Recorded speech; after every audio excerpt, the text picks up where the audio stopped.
Le président Tshisekedi à Luanda, vers des négociations directes avec le M23? Le président de la République démocratique du Congo, RDC, Félix-Antoine Tshisekedi, s'est rendu ce mardi 11 mars à Luanda, en Angola, pour une rencontre cruciale avec son homologue angolais, João Lourenço. Cette visite intervient à peine 72 heures avant le sommet de la Communauté de développement de l'Afrique australe, SADC, prévu pour le jeudi 13 mars en visioconférence, selon un rapport de la prospérité. À Luanda, les deux chefs d'État ont une nouvelle fois abordé la situation sécuritaire alarmante qui prévaut dans l'est de la RDC, une région en proie à des conflits armés récurrents. Cependant, comme le rapporte Congo Nouveau, cette rencontre a également marqué un tournant significatif. L'Angola a annoncé l'ouverture de négociations directes entre le gouvernement congolais et les rebelles du mouvement du 23 mars, M23. Un changement de cap stratégique. Félix Tshisekedi, qui avait longtemps rejeté l'idée de discussion directe avec le M23, un groupe qu'il accuse d'être soutenu par le Rwanda, a finalement accepté de s'engager dans un dialogue direct avec ce mouvement armé. Ce revirement stratégique, qualifié de virage par Econews, pourrait marquer un pas décisif vers la résolution d'un conflit qui déchire l'est du pays depuis des années. Selon Africa News, qui cite des sources proches de la présidence angolaise, l'Angola jouera un rôle de médiateur en établissant des contacts avec le M23. L'objectif est de faciliter des négociations directes entre les délégations congolaises et les rebelles, qui devraient se tenir à Luanda dans les prochains jours. Ces pourparlers visent à jeter les bases d'une paix durable dans la région. Luanda, nouvel épicentre des négociations de paix.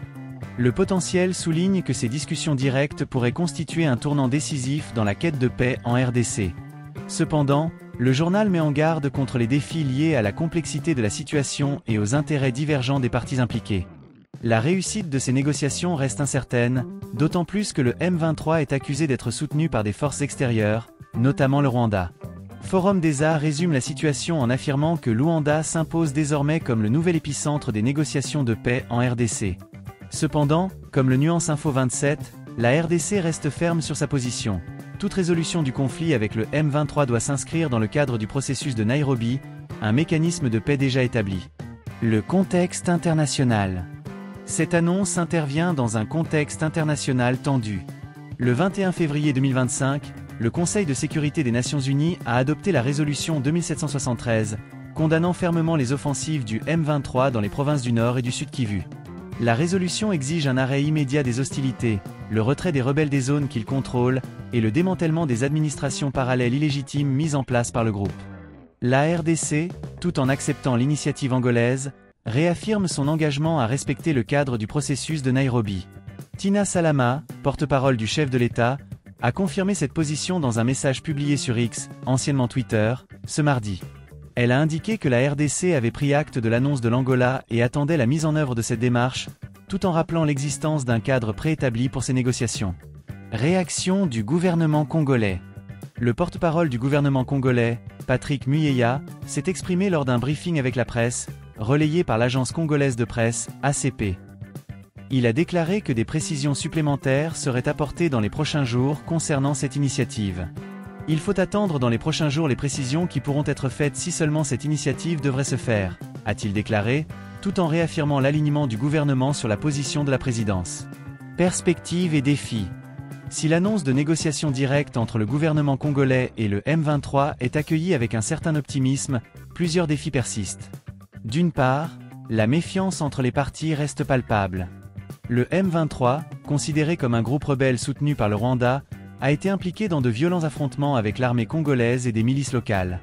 D'autre part, la complexité géopolitique de la région, où les intérêts des pays voisins s'entrecroisent, rend toute résolution durable difficile à atteindre. En outre, la population de l'Est de la RDC, épuisée par des années de conflit, reste sceptique face à ces annonces. Les précédentes tentatives de paix ont souvent échoué, laissant des communautés entières dans un état de vulnérabilité permanente. La visite du président Tshisekedi à Luanda marque un moment clé dans les efforts de paix en RDC. L'acceptation de négociations directes avec le M23, bien que tardive, pourrait ouvrir la voie à une résolution pacifique du conflit. Cependant, la route vers la paix reste semée d'embûches, et la réussite de ces pourparlers dépendra de la volonté des parties impliquées à surmonter leurs différences et à œuvrer pour l'intérêt commun.